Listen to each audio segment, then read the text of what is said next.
আপনারা ইতিমধ্যে অবগত হয়েছেন যে গণপ্রজাতন্ত্রী বাংলাদেশ সরকারের মাননীয় প্রধানমন্ত্রী আজকে প্রথমবারের মতন তেজগাঁওস্থ প্রধানমন্ত্রী কার্যালয়ে অফিস করেছেন। তিনি দেশের একজন সাধারণ নাগরিকের মতন করেই ভিআইপি বলতে আমরা যে জিনিসটা দেখতাম আগে সেখান থেকে সম্পূর্ণ ভেঙে এসে এখানে ঢুকার আগে ট্রাফিক সিগন্যালও ছিলেন, দীর্ঘক্ষণ সেখানে অপেক্ষা করেছেন, অফিসে ঢুকার আগে একটি বৃক্ষরোপণ করেছেন এবং এই প্রধানমন্ত্রী কার্যালয়ের যারা কর্মচারী কর্মকর্তা রয়েছেন যাদের অনেকেই ওনার মা এবং সাবেক প্রধানমন্ত্রী দেশনেত্রী বেগম খালেদা জিয়ার সাথে কাজ করেছিলেন এই কার্যালয়ে, ওনাদের সাথে কুশল বিনিময় করেছেন, নাম ধরে আলাপ আলোচনা করেছেন। তারপর উনি অফিসে যাওয়ার পরে আমাদের যে নির্বাচনী প্রতিশ্রুতি ছিল বিএনপির পক্ষ থেকে সেগুলি নিয়ে কয়েকটি আলোচনা হয়েছে। সেখানে বিভিন্ন সংশ্লিষ্ট মন্ত্রণালয়ের যারা মাননীয় মন্ত্রীবর্গ রয়েছেন এবং সম্মানিত সচিববর্গ রয়েছেন ওনারা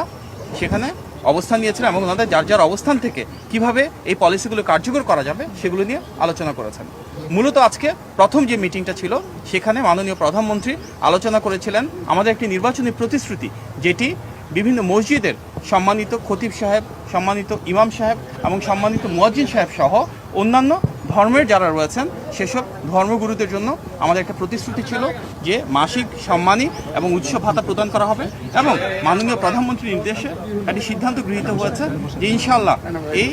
ঈদের আগেই আমরা এটি পর্যায়ক্রমে শুরুর যে প্রস্তুতি সেটি সম্পূর্ণ করে কিছু কিছু জায়গায় ইনশাআল্লাহ সম্মানিত খতিব সাহেবদের, ইমাম সাহেবদের এবং মুয়াজ্জিন সাহেবদেরকে একটি সম্মানী প্রদান করব ইনশাআল্লাহ। এর পাশাপাশি বিএনপির একটি বড় নির্বাচনী প্রতিশ্রুতি ছিল সারা বাংলাদেশের প্রতিটি মানুষের জন্য যেন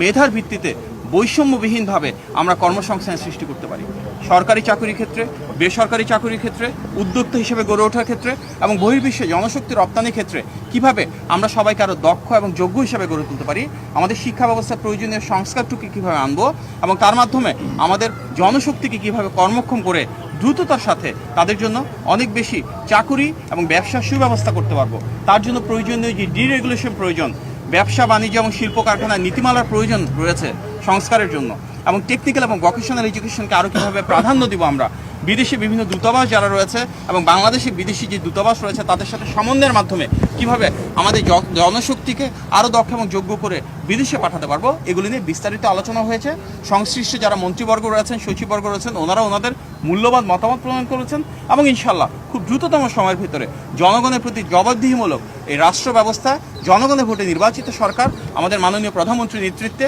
আমাদের প্রতিশ্রুতিগুলো বাস্তবায়ন করা শুরু করবো ইনশাল্লাহ। এই বিষয়ে সিদ্ধান্ত গৃহীত হবে, একটা কমিটি করা হয়েছে, ওনারা বসে আলোচনা করে তারপর জানাবেন এবং ঈদের আগে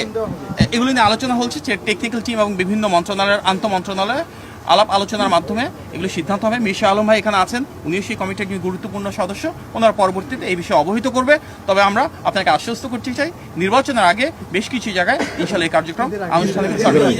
ঈদের আগে এই কার্যক্রম ইনশাল্লাহ শুরু হবে। সবাইকে অনেক ধন্যবাদ। আসসালামু আলাইকুম।